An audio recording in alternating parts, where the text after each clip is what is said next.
We start in Washington, where President Joe Biden is seeking to persuade fellow world leaders that his country is ready to repair alliances and work collectively to confront global challenges. Here's what he said in a virtual address to the Munich Security Conference. We are in the midst of a fundamental debate about the future and direction of our world. We're at an inflection point between those who argue that given all the challenges we face, from the fourth industrial revolution to the global pandemic, that autocracy is the best way forward, they argue. And those who understand that democracy is essential to meeting these challenges. Signaling a break from the Trump administration, Biden recommitted to the NATO Mutual Defense Guarantee and said that the U.S. is ready to talk about rejoining the Iran nuclear deal that it pulled out of in 2018. So for more, let's bring in David Wehner. He covers foreign policy and the UN for Bloomberg News. David, let's start with Biden's speech. What was the main message he wanted to get across, and how is it being received? I think the main message here was, the U.S. is abandoning the America First posture, of the Trump administration. As you said, recommitment to Article 5, which is basically that the U.S. would observe the, NATO's mutual defense guarantee of its allies. Biden was very strong on that.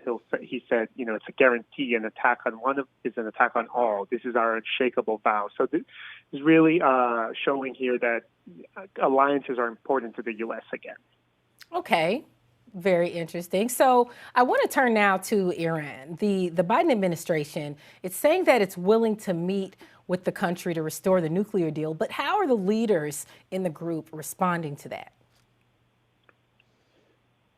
So Iran is right now sort of saying, we're not, you guys walked away from the deal and you imposed sanctions on us. So until you relax those sanctions and basically let us sell our oil and let our economy breathe again, why should we come back into this deal? You need to make the first move.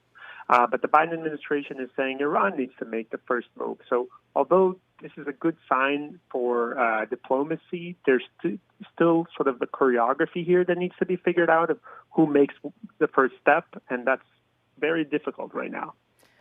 Wow. Okay. So staying on the topic of Iran, on Thursday, the U.S. announced it was lifting travel restrictions that were placed on Iranian diplomats to the United Nations by the Trump administration. So give us an idea of what this means for those envoys and their families. Yeah. So Iran actually has the only place that Iranian government officials are allowed to be in the U.S. is in New York by the United Nations, right? Because they have their diplomats stationed here. But under the Trump administration and as part of its maximum pressure campaign, they really sort of cracked down on the movement of those officials. So we're talking about, say, kids of Iranian diplomats who could no longer go to the malls or shop and things like that. So the Biden administration, this is kind of a symbolic gesture. This is not really the easing of the sanctions, but they're allowing them to move around in New York more freely, to go to places like Central Park and stuff like that. So this isn't really going to get the deal back on, but it's a sign of the Biden administration sort of saying, we want to work with you diplomatically here. Okay. Now, David, I'm going to put you on the spot here because this has been a concern as President Biden came into office wanting to repair ties. How large is the concern that he may compromise too much in order to repair ties? Yeah, I mean, Biden has really got, criticized by lots of senators already, and there's quite a lot of skepticism that there's anything to be done here with Iran. The idea that the U.S. would relax sanctions just to get Iran back into a deal that's been expiring. One of the criticisms that Israel and some Gulf countries have been making towards the deal is that lots of parts of the deal have been slowly expiring. And so it sort of paves the way for Iran's nuclear capabilities, according to them. So there's really a lot of criticism here, and I don't think we're anywhere near sort of appeasing all those folks in Congress and allies in the Middle East. Okay. Bloomberg's David Wayner, thank you for joining us.